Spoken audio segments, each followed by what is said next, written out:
It is a word. It is a word that no one really says out loud. But then again, there are some who do. It is a word that consistently brings about discussion even here in the year 2020, and that in itself is part of the reason why we discuss this today. The word is the N-word. When to use it, when not to use it. That's what seems to confuse a lot of people, even though we are living here in the 21st century.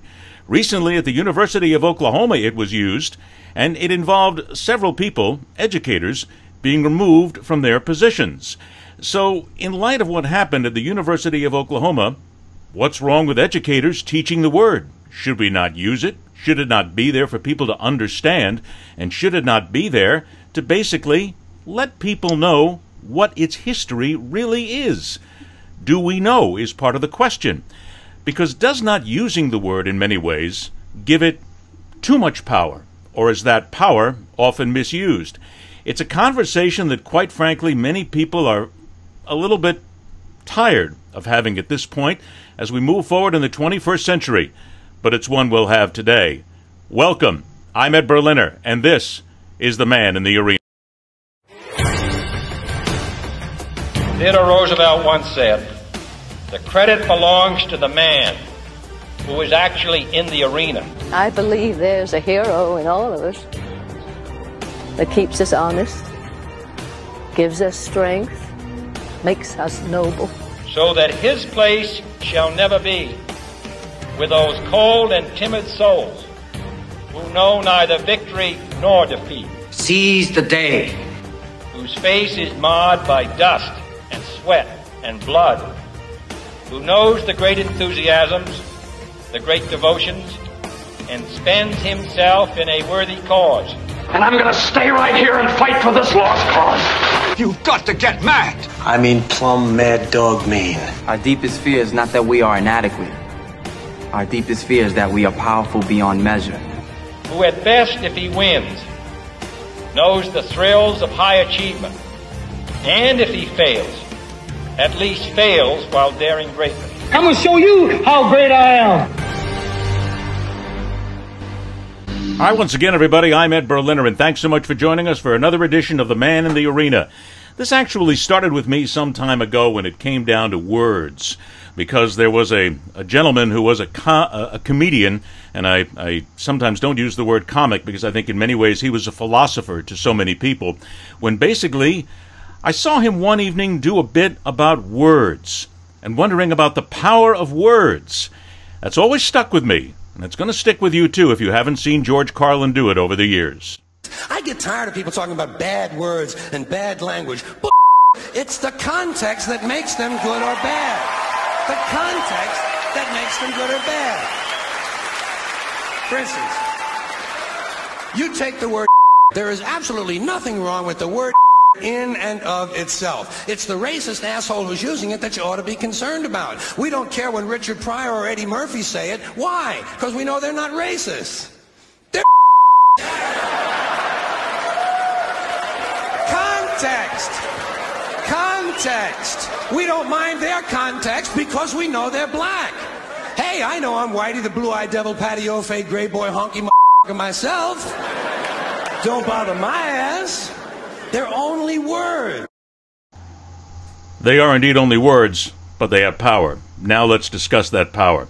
I'd like to welcome in my guest, because this is something that is a little personal to me because it goes back to an interview I had back in 1990, which quite frankly we'll get to here in just a couple of moments. He is the Foundation Professor of English and Founding Director of Project Humanities at Arizona State University. He has been a professor of English at Arizona State University. ASU is a great school since 1997.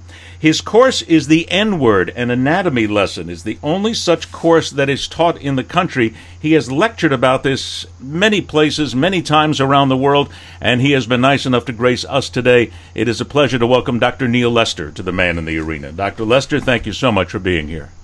Good morning, and thank you for inviting me. It is a pleasure indeed to finally have someone to discuss this intelligently and get actually to the core of this. So let me start right out with George Carlin, if you will. Carlin saying, and he did to many people, it's only words. Was he right? Well, it's slightly more complicated. I did notice, and I have heard that before, that he's talking primarily to a white audience. So in that sense, context does matter. The fact that he would talk about a word that is likely not used on him makes it a little odd that he could make a pronouncement that the word shouldn't matter. He's absolutely right that context matters, but there's a way in which our American history is a context that doesn't change. So from my standpoint, it's way more nuanced than that. And for him as a white man to talk about these equivalent words, it reminds me of the Saturday Night Live skit with Chevy Chase and Richard Pryor, where they did this back and forth free association with racial epithets and other words. And there is no other word like the N-word in the English language. So there are many ways that we could tease out what he said, but I think primarily it's the fact that I'm curious as to why he assumes that he has a position to make a comment for or against the use of the word, given the fact that he is never going to be likely to be the recipient of a word that is laced with such violence and intimidation. I think there's a few words you said in there. First of all, the last two words, violence and intimidation, which I think are the words that most people, most white people, don't associate with the word. They don't understand where it comes from, specifically with the years of slavery in the United States. And I want to go back then to the story that I told you when we first had a chance to talk, which was my education on all this. 1990, I worked for a sports network, sports news network, and Jim Brown was on the air, a live hookup from Los Angeles. And we had a discussion, and for some reason, and it's been a long time, it went down the road of racism. And we had a very heated discussion between the two of us, to where I was telling him I can understand, and again, I'm much younger at that time, a lot less wrinkles. I said, Jim, I can understand where you're coming from. And his words are burned into my brain. He said, my brother, no, you cannot. You cannot understand because you have not been where I've been. You have not lived my life. So therefore, inherently, and this is what caught me, he said, inherently you are racist because you cannot understand. What's your comment then on, and what's your taking then on what Jim Brown said to me?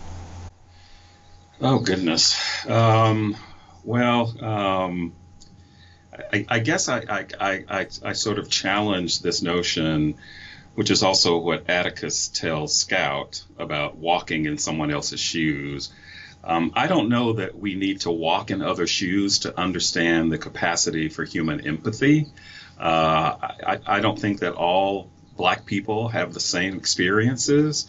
There are some Black people who are perfectly okay with the use of the N-word. There are others, like myself, who are not necessarily okay with it. So I don't know that we can necessarily say that you can't understand, but there is a way in which a certain lived experience has been transferred generationally that groups of people have endured and continue to endure in the present. But it feels a little bit exclusionary to somehow say that you can't care about it just because you haven't had my experience. And here's another example that's not about race. Let's say we're siblings and we have the same parents. When a parent dies, it doesn't mean that our experience will be identical because we didn't necessarily have the same experience with or the same relationship with that parent. So, I'm always looking for nuance, and I'm always looking for ways that are not as reductive. Sometimes reducing things makes it easier for us to grasp. I like to go in the other direction to show that this is actually way more nuanced than that. Let's discuss then the education part of it that really brought me to you, because what happened at the University of Oklahoma is what sort of triggered this and made me seek you out. There's been not one but two incidents at the University of Oklahoma that they've had to apologize for recently, and it was the second one that involved an educator that had me question it and reach out to you as an educator as well. Here's what they reported in Oklahoma. The interim president responded to it by letter. He describes it as a painful experience for the students who were in the classroom. So what we know about this faculty member is she's a history professor who was reading from a historical document which had the N-word in it multiple times. Joseph Harris writes she warned the class beforehand, and he also says they have a plan to prevent incidents like this from happening again. It includes a new required diversity, equity, and inclusion training for all OU employees. They're also developing an incident response protocol. If she was reading from a historical document, and if she gave the entire class what they now call the trigger warning and tell them that we will be discussing this, and if she is an educator, what's wrong with that? Well, it's not a matter of what's wrong with it. It's why did she feel compelled? First of all, she's given a trigger warning, so she knows that there's something going on with that word. The other part is that there seems to be no self-awareness about what she, as the white teacher, brings in a position of power in that classroom.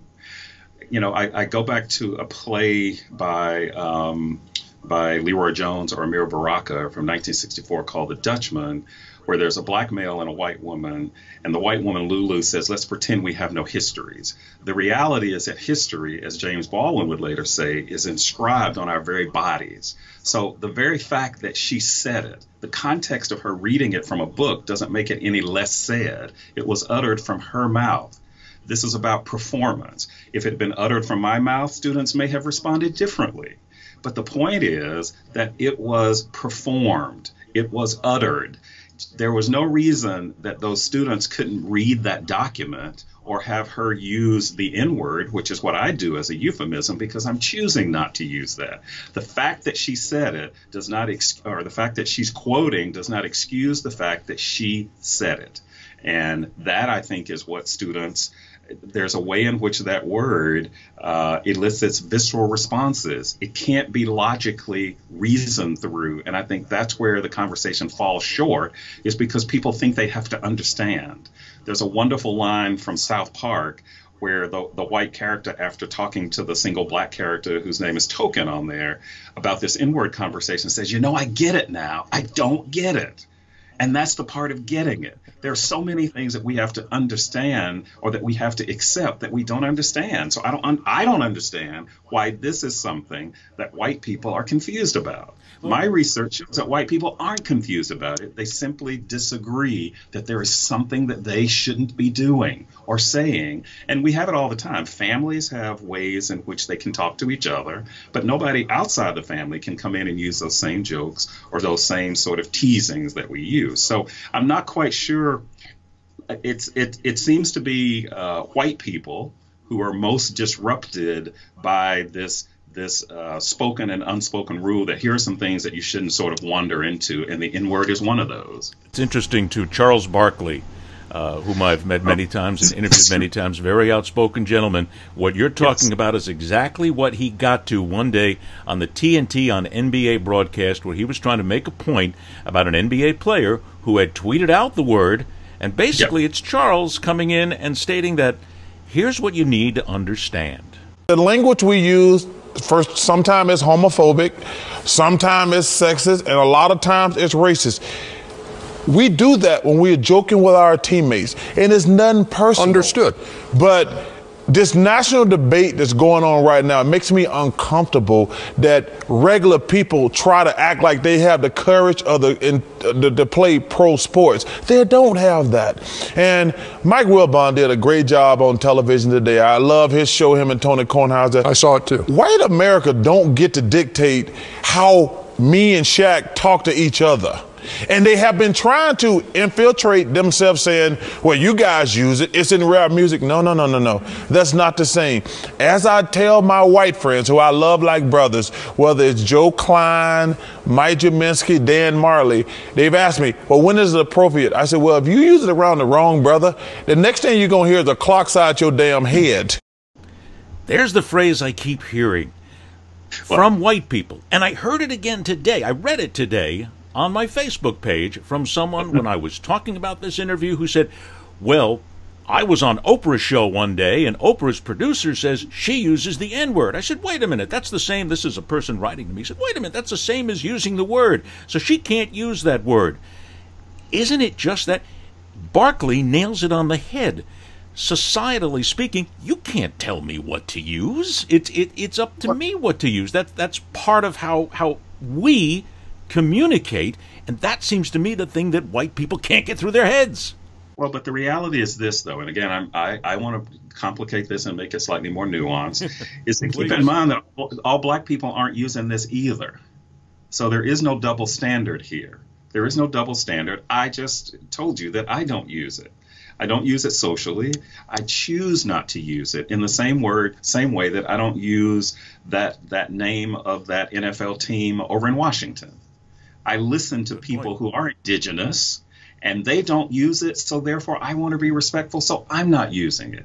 I don't have to be that in order to be empathetic and to understand that that is wrong, especially when I know the history of scalping and the history of killing indigenous people when this country was started. So once you know that, you can unknow that. I think part of the confusion, first of all, I don't think there's any confusion, as I said, among black folks. I think there's confusion among white people. I think there's confusion among black people, though, who somehow think that 30 plus years of hip hop has somehow changed a word that is steeped, that is soaked in blood and terror and violence against a group of people can somehow be perfumed and beautified by changing spelling. That is an ultimate myth. It is absolutely wrong. And if anybody did homework, as I've done in teaching this class and writing about it in lecturing, that spelling the word differently does not change its meaning. And so whether it's a GA or a GAH or whatever other combinations that people want to come up with to sort of choreograph something that's supposed to be a term of endearment, it doesn't work. Because all of those other historical documents, slave narratives, minstrel songs that have now become Disney tunes, have that same spelling in it. And if we didn't have American racism today, then one could say, well, we can get rid of the use of the word, but we can't, because that word is still used as a way of, as someone said, throwing the ultimate epithet at someone. And I'll modify this a little bit to say that, Carlin is likely not to be called that word unless he's involved with someone who is black, and then he would be called an N-word lover. So that's an equal opportunity epithet in ways that, when people say, oh, it's like the B word, or it's like this, or it's actually not like that, because those words are often gender specific. They're often behavioral. They're often sometimes class. They're often used when people's behavior has not aligned with what their expectations. And those terms are often not used with children. We have children's books where it's 1 little, 2 little, 3 little N-words, or Indians in some other cases. So, we have to understand that the history of this word is a history that is living in American race relationships today. And that the word is still used. It was, and it makes the news just like it did at University of Oklahoma. I will say this: this is not the first time that the University of Oklahoma has had a run-in with the N-word. You are correct. And their fraternity was caught on a bus singing about how there was never going to be an N-word in their fraternity. And then what was interesting about that for me is that part of the song has to do with hanging them from a tree. So the word is still laced with images that have to do with violence and intimidation and even death. So anybody who thinks that you can perfume that is grossly misled. I want to get to the music and entertainment thing in a moment here too, but what you're saying is interesting, because there are people who believe, and when we hear a lot of the apologies, they're going to the fact that white America needs to be taught what's wrong, and what they're saying is wrong. But I don't think we hear enough of what you're saying, that black America needs to understand as well, that the kids do, that the adults do, that they need to understand. And I think what you're saying is something that doesn't get out there enough. And as a member of the press, I can tell you that I don't see it enough, where the words are sanitized, where we don't hear that everybody needs to get a little greater education as to the history of this word, just one group of people. That's completely wrong. Well, and one of the things that I say is that, and Tim Weiss says it, he's the anti-racism, the white anti-racism educator, who says something like, people talk about a double standard. Well, American history is a double standard. There's some people who have power and there are other people who don't. And in the context of what I understand him saying is that it's white people who are most disrupted when they feel like they can't say something or do something, because whiteness, as defined in this country, is not about limitations. Whiteness is not about limitations. It's about all the things that one can do and not have to be held back because of the color of your skin. We call that white privilege. And I think in many ways, this conversation is about that. But again, as I said, and I sound like a refrain here, is that I like the conversation to be more nuanced. And I would like for people to be as thoughtful about the N-word as we should be about sexist language, homophobic language, ageist language, classist language, all of those transphobic language. Words do matter, and words do reflect how we think, and how we think can then play out in how we create policies. So, and it doesn't always have to be about race. Here's an example. I do a homeless outreach every other Saturday through my initiative, Project Humanities. And initially, I was one of those who was saying, we support about 150 to 200 homeless people. Well, it was clear to me after thinking about what that sounds like, that this was not about homeless people, because homelessness was not their identity. Homelessness was a circumstance. So now it's very deliberate on my part to say people experiencing homelessness. And that allows there to be some possibilities. The same thing as I'm not really aligned with calling people a racist or a sexist or a homophobe, because that's like punctuation that ends a conversation. If we are looking at the capacity for people to change their behavior, then we have to talk about the behavior and not label the person as if the person has no possibility of changing or editing that behavior. Is it just in many ways, Dr. Lester, that we've got people out there who are looking for excuses on this? And when I say that, I have to go to something I read recently, something that was said actually. Dennis Prager is a very popular conservative radio talk show host. And on a recent phone call, someone asked him about this issue and other issues, and he used a slander word for the Jewish faith. Of course. You can call it the K word, if you will. And then he started to put the N word in there. And his whole response on all this was that it's the left that has made it impossible to say the word, that's disgusting, and that's the farce, and that's idiotic. Now, he does say, of course, you should never call anybody the N-word, but to say the word, you cannot even say that the word is despicable. You have to say the N-word. That's the answer. This is a frightening look at nothing more than just seeking some sort of an excuse here. And I can only imagine that as someone that is educated in all this and has heard people talk about this, to hear people make this a political issue more than anything else, that's laughably macabre in so many ways. Well, there's so many things, again, that's loaded with some of what you're showing me. First of all, I would ask him not to use the word idiotic, because that's ableist. There are ways in which that language is just as problematic for me when we try to label people with ableist things like stupid and crazy and those kinds of things. So language matters. The other thing is, I don't know exactly what the context of his expertise is for him to make an assumption about who owns a word. Nobody owns a word, but there are ways in which what I look like owns an experience. And the experience is that I can be called that word no matter what degree I have, no matter where I teach, no matter how much money I have, no matter what my accolades have been. And it becomes the ultimate racial epithet to bring someone down. In fact, my work on the N-word started when then Senator Obama was running for president. And I was actually shocked at how much social media was laced with the N-word. And then I started following it and seeing that we really hadn't moved beyond that as a kind of ultimate signifier of people's attitudes about race. And here's an example of what I mean by that. Dr. Laura Schlesinger, who I don't know if she still has a radio show or not, but she was having a call with a black caller.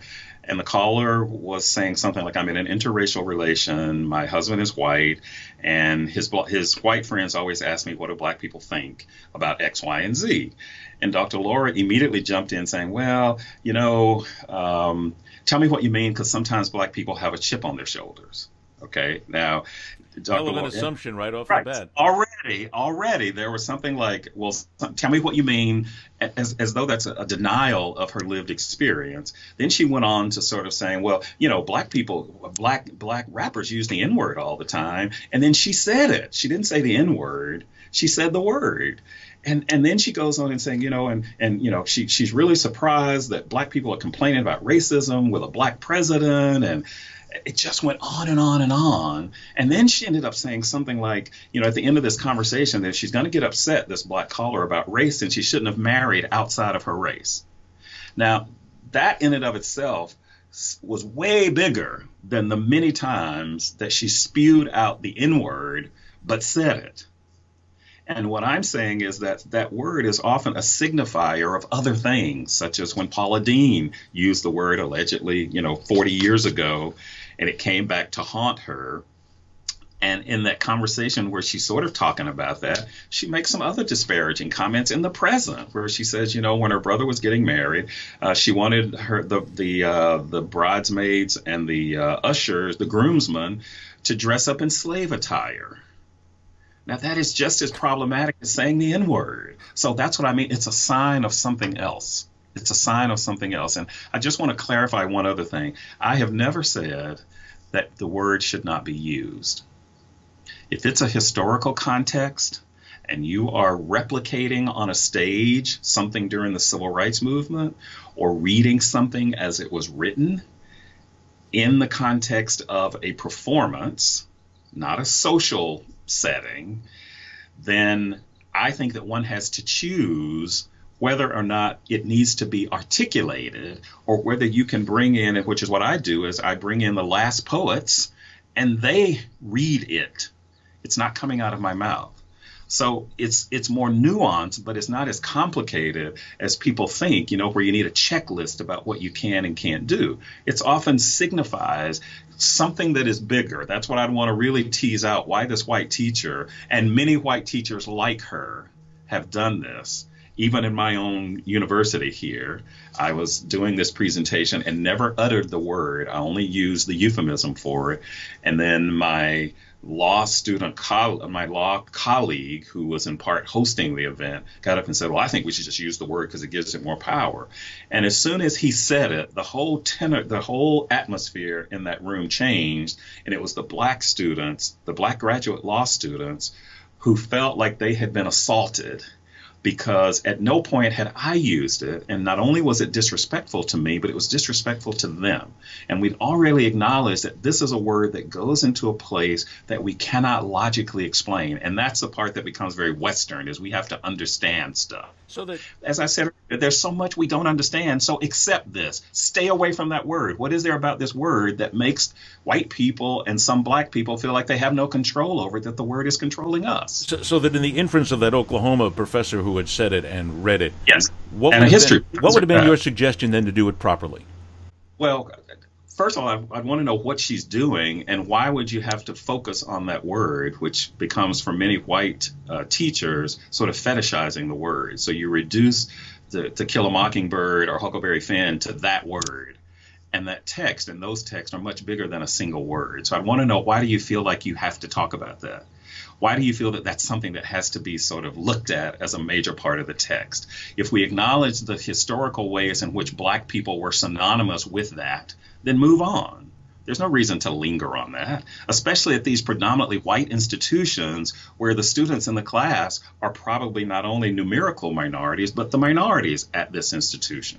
So all of that has to be taken into account when one is a white body with history all written upon us, trying to somehow teach and use that as a name. Well, I'm quoting from a book. Well, and I say this about, rappers like Kendrick Lamar, who was, had a concert and he uses the N-word freely in his song. I want to talk about here briefly. I want to get that right after this. All right. Well, so that's why I said that this is not an either or conversation. This is a both. This is a both conversation. There is ignorance It's on both sides of this. Let's go ahead and bring the Lamar, the Kendrick Lamar Kelly, I mean, and all this that happened here with regard to this, because it was interesting bringing a white fan up on stage, the word being sung. Well, here's exactly how they discussed it in Chicago. Kendrick Lamar fans, he brought up a white female fan on stage, went to his concert. The two were having a good time. They were rapping one of his songs. It was all good until one of the lyrics in the song had the N-word. She said the N-word, thinking it was cool because part of the song, the lyrics, she's having a good time. She's on stage. He cut off the music, and then he pretty much schooled her on it. And so now the question is... Yeah, and you're going to GoToCityLive.com, because this is our first poll question. If a song has the N-word in it, can anyone say it? I want you to vote.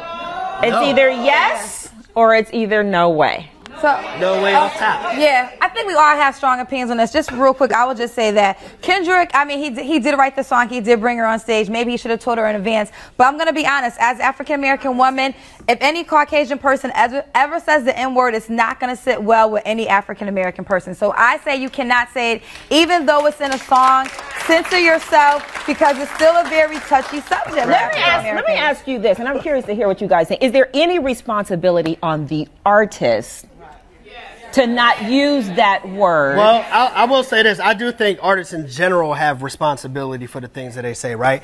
But if we're being... So can he legit get mad at her? Yes, he wrote he the can word. Still get mad at her. Yes, he wrote the word. He put the word in the song. I mean, she's buying his music. She's at the concert. She's saying it. She's with. It she is matter. with him. I feel like as an artist, you make your music or you make your art for your own personal expression and for your community, so to speak, right? Okay. It can take off and be accepted by everyone else, but that doesn't mean you make it in the beginning for everyone else. Does that make sense? Dr. Lester, that's a fascinating discussion and a question right there, because if the artist writes it and the individual sings it, buys it, and invites her on stage then, but he's the one expressing that. If he is the one expressing it and doesn't expect anyone else to share in the expression, then someone would say, don't release the record then, because that's basically what's going to get done here. Well, it's a marvelous conversation that can go in so many different areas. Well, but we don't always imitate just because we see other people doing stuff. So it doesn't take away people's personal responsibilities. So yes, there are two things going on here. First of all, let's not be a hypocrite and write a song that then you're going to stop some people from singing. In fact, Jay-Z said this when his daughter was born, that he was going to stop using the B word. I don't know whether he did that or not, but what I would love for him to also recognize is that his daughter could be called the N-word, and maybe he could stop using that as well. But keep in mind the demographics of the audience, the main consumers, are not black people. It's young white men.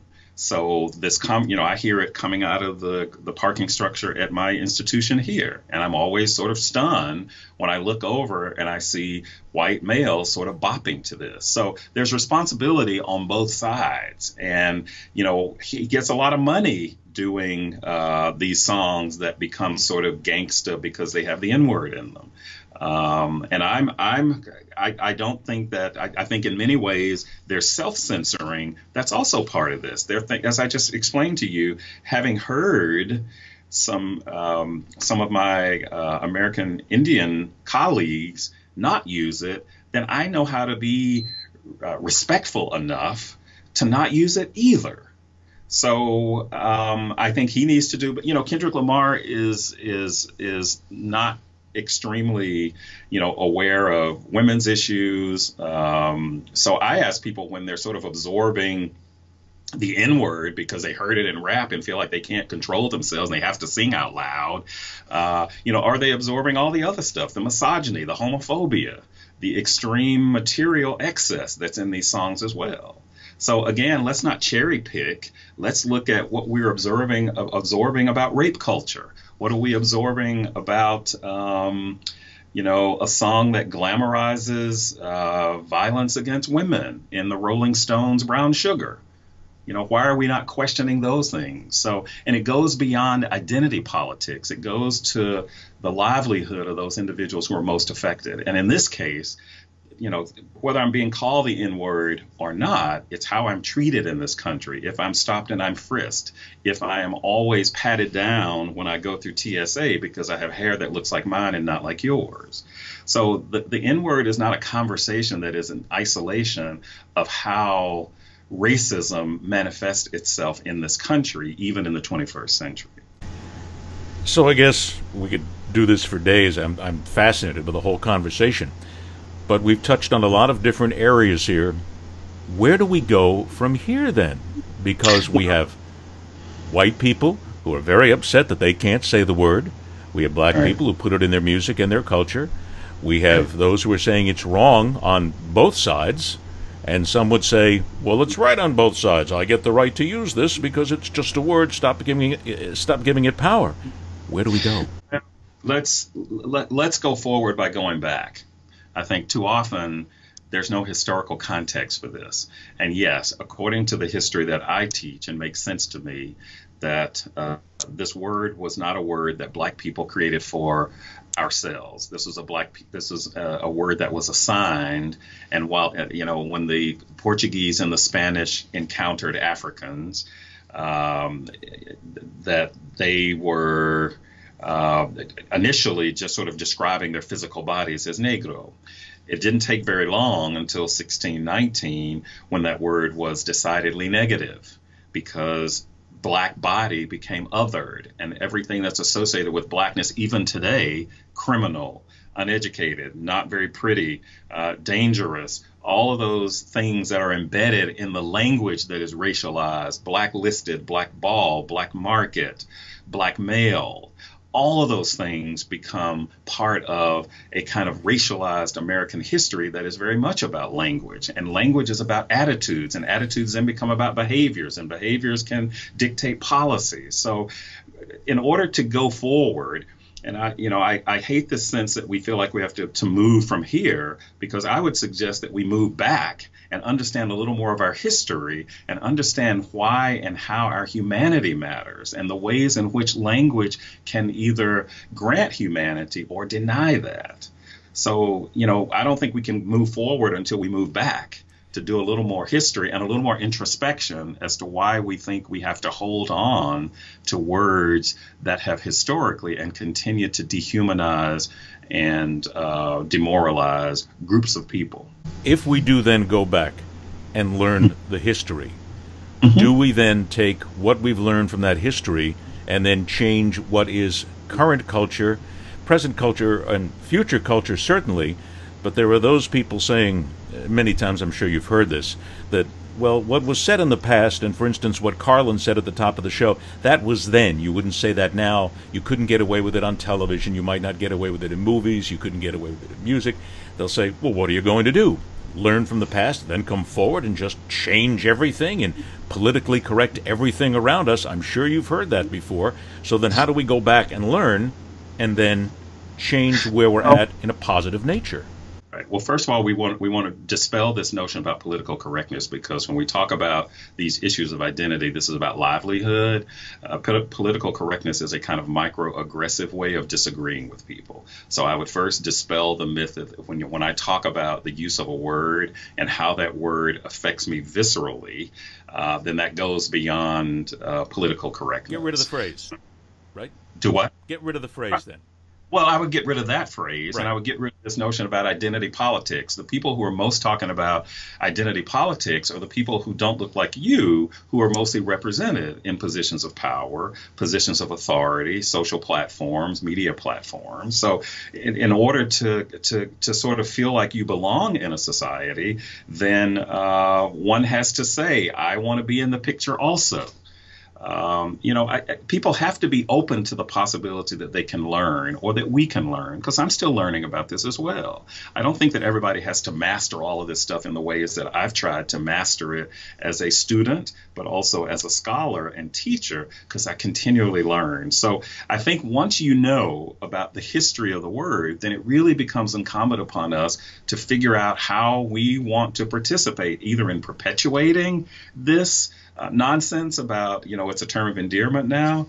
I often say to audiences is once you know, you can't unknow. You can certainly ignore it, but you can't unknow that. So clearly we evolved, but there's something about that word that has not evolved, though. The treatment of black people in this country has not evolved. Now, we may not be able to lynch people in the same way as we've done, right after emancipation, but I can tell you this, in 2014, there's a case in North Carolina where Lennon Lacy was allegedly was hanging from a swing set that was ruled as suicide, and all the evidence points out that it was not a suicide, that this was, by all accounts, a lynching that no one would name. So if those things with, Michael Byrd being dragged behind a truck in Jasper, Texas, if those things stopped, then we could have this conversation about where do we move from here to get rid of the word.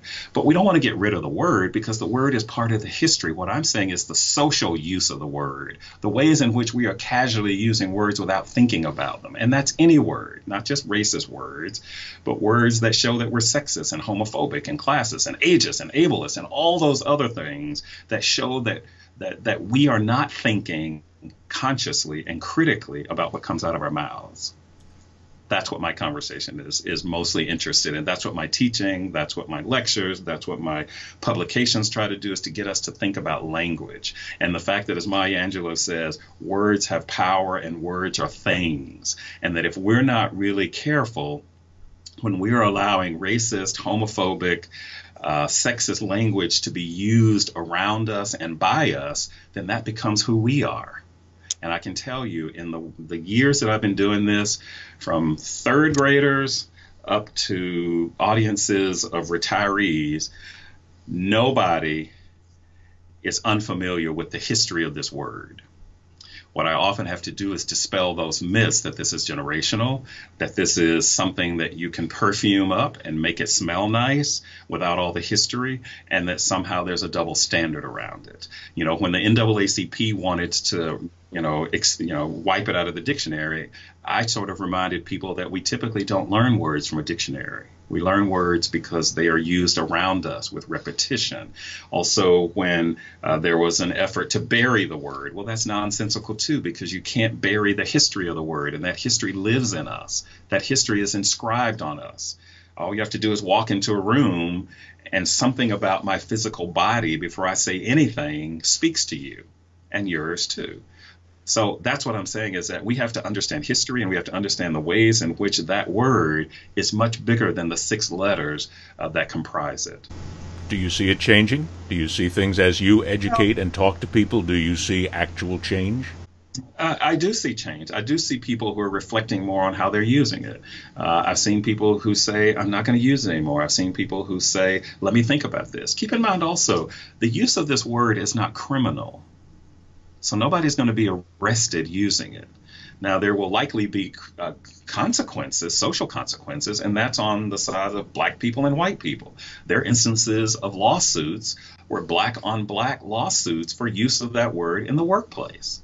So that's what I'm saying, is that this is not like any other word with the same history that this word has. So yes, I feel hopeful. I feel hopeful that you and I are having this conversation that I've had so many times, but I've never had this conversation quite like this with you and the audience that you have. So there's a possibility that people will check what I say and then reflect on that, and not make this a debate about who can use it and who can't, because the conversation about language is much bigger than that. It's way more complicated than that. And I'd like to sort of frame that around this notion of, do the words that come out of my mouth demonstrate my humanity and not take away someone else's humanity? And you've got to know a little bit about the past before we can move forward to anything beyond the present. One of the things that I've always told people about when we get into conversations like this is that we are now a society that has the greatest opportunity in the history of the planet to know and to learn, because we have this internet in front of us, and all we have to do is use it properly, instead of just spitting out Teutonic tweets and fables in Facebook, and use it with some sort of meaning, and we can actually then educate ourselves, and it would be nice to see that people really do that. I want to make sure Well, that some of us have access. Some of us have access to an internet because there are people in other places that don't have access to the internet. But what we do have access to are human stories, though, and human suffering.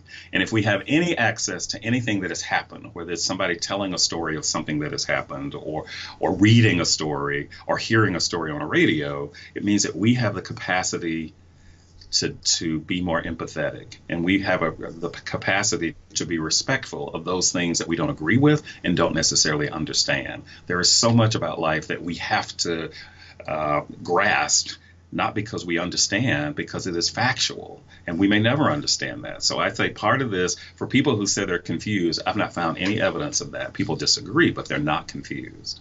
For our Facebook Live audience, and also for those who will see it on YouTube, they have been seeing, as we flash the website, I want to go ahead for our podcast audience and make sure that we have it correctly.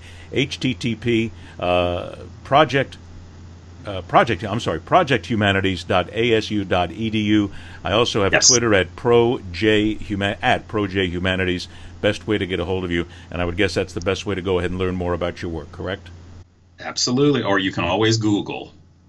Just Google. I'm everywhere. There's that education. That's how I found him. That's how I found Dr. Lester, was just Googling and reading a lot of his various comments, and that's why we found him, and that's why I had to have him here. Dr. Lester, I want to thank you so much. I know you talk about this a lot, but this was something that I really wanted to discuss for quite some time. I hope that the next time we gather, we talk about people who are finding solutions instead of actually still looking at the issues that are involved. I wish you great success in your work. Please continue it, and thank you so much for joining us. Thank you very much. Thank you very much. I enjoyed it. It has been an educational time for us all. Certainly learn a little bit about what's going on. Take that time to do a little research. For those who are listening on the audio podcasts, we're going to tell you in just a couple of moments how to find out a little bit more about where we are. And for those of you watching us on video, via YouTube and also via Facebook, you'll find out here in just a few moments exactly how to get us on those audio podcasts. We are on all the major audio podcast platforms. For everybody here at the Man in the Arena, and for Dr. Lester, I'm Ed Berliner. Thanks for watching, everybody, and rock on, true believers. For story ideas, comments, start some interesting debates, or just get in touch, join me on social media at Berliner Speaks on Facebook, Twitter, and Instagram. Also join me on LinkedIn for business and also sponsorship discussions. There you can search out Ed Berliner. Reminder that all of our episodes on Man in the Arena are available on YouTube. Just go to welcometothearena.com. Every episode of Man in the Arena is also available on audio podcast on all of the major platforms.